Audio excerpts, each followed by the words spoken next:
चलिए शो की शुरुआत करते हैं। और इतना ख़राब दिन है कि बिरू पहले ही निकल लिए और इसलिए आज शो में होंगे नहीं वो। आज श्योर में रहेंगे आपके साथ शो में। तो श्रेया, सबसे पहले तो आपको गुड आफ्टरनून। Good afternoon. और आज देखिए बहुत ही ख़राब दिन मार्केट के लिए, और एक मैं कहूँगा कि ख़राब हफ्ता भी रहा है ये। भले ही परसेंटेज वाइज मार्केट गिरा ना हो ज़्यादा, लेकिन 4 दिन इतना तंग किया। एक्चुअली 10 दिन से मार्केट एक रेंज में था, हमें तंग कर रहा था, और आज फाइनली रेंज तोड़ी भी हमने तो लोअर साइड पर। और आखिरकार आज का जो मूव है इसको अब हम ब्रेक डाउन करार देंगे। कल एक बात ये हुई थी कि एक दिन और देखेंगे, और आज भी सुबह एक बार के लिए तो निफ्टी ने कोशिश की थी उस 25,325 को रिक्लेम करने की। वो सुबह की जो कोशिश थी, लेकिन वो वहीं उसी जोन पर आकर रुकी 25,325 पर, जो आज सुबह हमने मेंशन किया था कि वहाँ पर अगर आप रुक गए तो दिक्कत आ जाएगी। और 25,250 के नीचे अगर आप फिसले तो 25,050 भी ओपन होगा। और अब निफ्टी 10 और 20 डे एक्सपोनेंशियल मूविंग एवरेज के नीचे, मिड कैप में भी लगातार गिरावट। और आई थिंक ये इस पूरी डिक्लाइन में एक और चीज़ जो रही, नॉर्मली क्या होता था कि मिड कैप आउट परफॉर्म कर रहे होते थे, इस डिक्लाइन में मिड कैप ने भी गिरना शुरू किया था।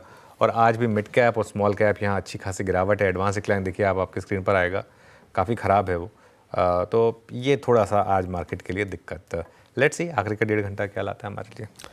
बिल्कुल देखने वाली बात होगी कि आखिरी के 1.5 घंटे मार्केट कैसे रिएक्ट करता है। लेकिन लगातार 10वां सेशन जब मार्केट पर प्रेशर देखने को मिला, और आज का सेशन काफ़ी क्रिटिकल, ज़्यादा दबाव आज के सेशन में देखने को मिला। मिड कैप और स्मॉल कैप, जैसा कि आप भी जिक्र कर रहे थे, यहाँ पे थोड़ा कंसर्न लग रहा है ज़्यादा। लेकिन कल हम बात कर रहे थे इंपॉर्टेंट लेवल्स की।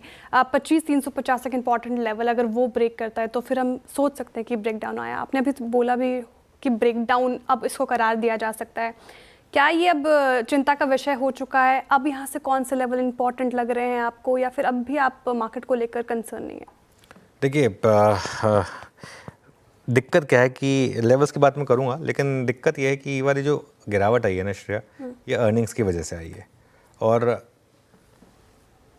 इसलिए इस गिरावट को थोड़ा ज़्यादा आपको महत्व देना होगा। आई थिंक कुछ साइन थे बाज़ार में जब ऑटो सेल्स के नंबर्स आए थे। अरे मैंने जब रामदेव जी का भी इंटरव्यू किया था, ये बात भी हुई थी, और कहीं ना कहीं रह रहकर एक फीलिंग आ रही थी कि नहीं, अर्निंग्स में वो बात है नहीं जो इस Q1 के अर्निंग्स सीजन में होनी चाहिए थी।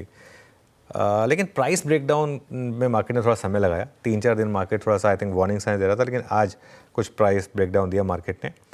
मेरे हिसाब से अगले कुछ जो बड़े नतीजे हैं ना, इससे उनकी अहमियत बढ़ेगी।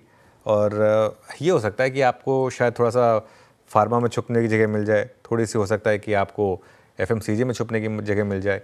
ये कुछ स्पेसेस हो सकते हैं जहाँ पर आपको छुपने की जगह मिले। लेकिन आज के इस ब्रेकडाउन को क्लियरली मैं थोड़ा सा नेगेटिवली मानूंगा। बिल्कुल नेगेटिव मान रहे, लेकिन आप कौन से लेवल्स इंपॉर्टेंट लग रहे हैं? अब अर्निंग सीजन का आगाज़ हो गया TCS के नतीजों के साथ, उस पर भी बातचीत करूंगी। लेकिन लेवल्स अब कौन इंपॉर्टेंट, निफ्टी और बैंक निफ्टी के स्पेशली?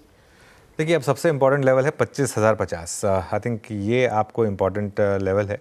और अगर 25,050 भी आपने ब्रेक किया, आज सुबह हम जो बात कर रहे थे कि 25,250 के नीचे 25,150 और 25,050 जल्दी आ सकते हैं, तो 25,050 अब सबसे क्रूशल है। निफ्टी का अगर आप 3 महीने का चार्ट रखेंगे ना, तो एक चीज़ मैं आपको दिखाना चाहती हूँ। बेटा, निफ्टी का 3 महीने का चार्ट रखिए।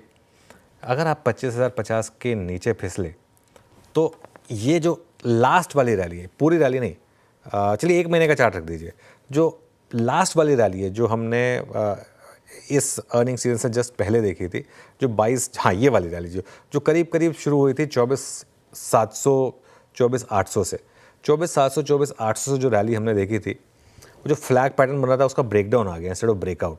वो दिक्कत हो जाएगी। तो अगर आप 25,050 के नीचे निकले तो वो चैनल को आप ब्रेक कर देंगे फिर, एंड इन दैट केस ये पूरी की पूरी रैली जो है वो रिस्क पे आ जाएगी जो 24,700 से शुरू हुई थी। आपको याद होगा हमने 24,700 से एक रैली प्ले की थी, उसके बाद वो 25,670 तक जब आए थे, फिर वो ट्रेलिंग स्टॉप लगा था। उसके बाद से निफ्टी पर लगातार न्यूट्रल व्यू ही रहा है। बस ये था कि हाँ, डिप्स में आप मंथ एंड की कॉल्स खरीदिए, लेकिन वो वाली ट्रेड पर अब थोड़ा सा रिस्क बैठ रहा है, इसमें कोई डाउट नहीं है। और 25,050 के अगर आप नीचे फिसले तो फिर अगला सपोर्ट आपका 24,800 पर और फिर 24,500 पर है, तो वो थोड़ा सा दिक्कत का मामला बनेगा।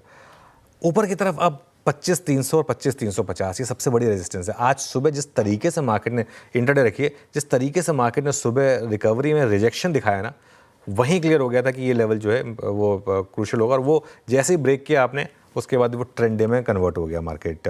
बैंक निफ्टी की जहाँ तक बात है श्रेया, बैंक निफ्टी अभी भी मैं ये कह रहा हूँ कि 56,500 के ऊपर जब तक हम हैं तब तक बैंक निफ्टी कमज़ोर नहीं है। अभी भी हम 20 डेमा के ऊपर ही हैं, आसपास ही हैं, ये मान के चलिए। हाँ, लेकिन 56,500 अगर आपने बैंक निफ्टी पर तोड़ना शुरू किया किसी भी कारण से, तो 56,000 तक कोई सपोर्ट नहीं है बैंक निफ्टी पर। तो इसके लिए 56,500 को होल्ड करना बहुत क्रूशियल है। और ऊपरी लेवल पर 57,000 का लेवल है, जहाँ पर मुझे लग रहा है कि एक थोड़ा सा एक रेजिस्टेंस मिलेगा। एक चीज़ मैं ऐड करना चाह रहा था इसमें कि फार्मा और एफएमसीजी, आई थिंक अब ये दो सेक्टर हैं। नॉर्मली मैं इसमें आईटी ऐड करता, लेकिन फार्मा और एफएमसीजी ये दो सेक्टर हैं जहाँ पर अब लोग थोड़ा सा छुपने की जगह ढूंढ रहे हैं। आज भी अगर आप देखें तो यही दो इंडेक्स हैं जिन्होंने थोड़ी सी कोशिश करी है, इनका वेट नहीं है इंडेक्स में, थोड़ी सी इन्होंने लेकिन कोशिश करी है मार्केट को थोड़ा सा बचा के रखने के लिए। एफएमसीजी और फार्मा मार्केट को बचाने की कोशिश में लगे, लेकिन आईटी ने तो डुबा दिया। 2% के करीब ये इंडेक्स टूटा आज, और अर्निंग सीजन का आगाज टीसीएस के नतीजों के साथ हुआ। कमज़ोर कमेंट्री और रिजल्ट भी उतने वाउ साइड पे नहीं आए। ये क्या इंडिकेशन दे रहे हैं अब टीसीएस के नतीजे? देखिए, टीसीएस देश की सबसे बड़ी आईटी कंपनी है, और इसके लिए और टीसीएस के साथ क्या होता है कि टीसीएस ऑलमोस्ट हर सेक्टर को कवर करता है यूएस में। तो इसके लिए टीसीएस जैसी कंपनियों में जब पेन आता है तो वो, क्योंकि यूएस में अगर एक दो सेक्टर में भी पेन आ गया तो वो टीसीएस पे रिफ्लेक्ट होता है। इसका मतलब ये नहीं है कि ये पूरा का पूरा सेक्टर ख़राब होगा। मैं फिर ये बात कह रहा हूँ, और ये बात आप हाइंडसाइट के साथ आपको शायद रियलाइज़ होगी। मेरा ये मानना है कि इसकी वजह से जो मिड कैप आईटी वाले स्टॉक्स गिरे हैं ना, वहाँ आपको अच्छे मौके मिलेंगे। मिड कैप आईटी ने पहले भी ठीक ठाक नंबर डिलीवर करे हैं, और मेरा ये मानना है कि इस बार भी वो ठीक ठाक नंबर डिलीवर कर देंगे। देखिए, लार्ज कैप आईटी के साथ दिक्कत क्या होती है, जैसे उनके कई बिलियन डॉलर क्लाइंट है। अब कोई बिलियन डॉलर क्लाइंट अगर खराब हो गया तो आप उसको रिप्लेस नहीं कर सकते। मिड कैप आईटी का क्या होता है, 20 मिलियन 30 मिलियन डॉलर के क्लाइंट्स होते हैं। उसमें अगर कोई एक कंपनी खराब कर रही होती है तो उसके प्रोजेक्ट को थोड़ा सा होल्ड पर रख देते हैं, दूसरी कंपनी जो अच्छा कर रही है उसका प्रोजेक्ट ले लेते हैं। तो वो एक मिड कैप कंपनियों के पास एक एडवांटेज होती है जो लार्ज कैप आईटी के पास नहीं होती है। ये रीज़न है कि mid cap IT out perform करता है लार्ज कैप आईटी को। तो टीसीएस के कारण पूरे सेक्टर को पनिश करना मेरे ख्याल से गलत है। और मेरा ये मानना है कि अगले हफ्ते इवन लार्ज कैप आईटी में एक बार आई थिंक एचसीएल टेक के नंबर्स आ जाएं, उसके बाद मेरे ख्याल से अगले हफ्ते इस बार सरप्राइजिंगली इन्फोसिस के नंबर्स थोड़ा लेट आ रहे हैं, तो 23 तारीख को। लेकिन अगले हफ्ते तक होपफुली शायद इवन आईटी में भी एक बॉटम बनने की प्रोबेबिलिटी है। प्रोबेबिलिटी कह सकते हैं, कोई श्योरिटी से तो कह नहीं सकते, लेकिन मेरा ये मानना है कि पूरे सेक्टर को पनिश करना थोड़ा गलत है। तो टीसीएस के नतीजों को लेकर पूरे सेक्टर को आंकना भी फिलहाल गलत होगा।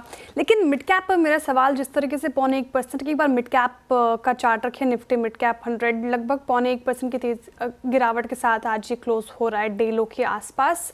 ये चिंताजनक है क्या? क्योंकि लगातार पिछले कुछ सत्रों से हम देख रहे हैं कि गिरावट मिड कैप और स्मॉल कैप्स में भी आ रही है, जो इतने हफ्तों से संभालने की कोशिश कर रहे थे मार्केट को। देखिए, मिड और स्मॉल कैप जो है ना, उनकी आउट परफॉर्मेंस नॉर्मली तब होती है जब या तो मार्केट बुल मार्केट में हो या फिर मार्केट कंसोलिडेट कर रहा हो लेकिन क्रूशियल लेवल्स के ऊपर हो, तब तक मिड कैप और स्मॉल कैप आउट परफॉर्म करते हैं। जब मार्केट का ये रिस्क आ जाता है कि मार्केट में ही बड़ी करेक्शन आने वाली है, मिड और स्मॉल कैप कौन चलाता है? मेनली एचएनआई और रिटेल। और अगर आप पिछले कुछ दिनों का डेटा देखेंगे तो एफआईडीआई तो बाय कर रहे थे, ज़्यादा सेलिंग तो डोमेस्टिक एचएनआई और रिटेल से आ रही थी, वहाँ पर आके मिड कैप अंडर परफॉर्म करना शुरू कर देते हैं।